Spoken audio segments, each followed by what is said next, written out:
نبی اکرم صلی اللہ تعالی علیہ وسلم نے اتنا سخت حکم بیان فرمایا. حضور فرمانے لگے اللہ تعالیٰ قیامت کے دن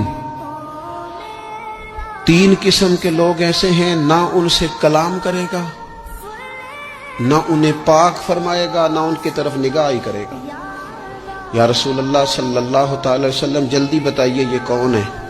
تو حضور فرمانے لگے ایک وہ شخص جو تکبر کے طور پر، دل میں تکبر ہو، تکبر کے طور پر اپنی تہمت کو یا اپنی شلوار کو ٹخنوں سے نیچے لٹکائے کہ پتہ چلے میرے پاس بڑا کپڑا ہے، تکبر کے طور پر. دوسرا حضور علیہ الصلوۃ والسلام نے فرمایا جھوٹی قسمیں کھانے والا بندہ.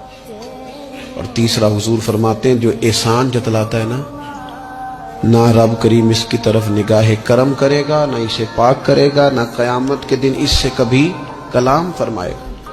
ایسے لوگوں کی نیکیاں اللہ قبول نہیں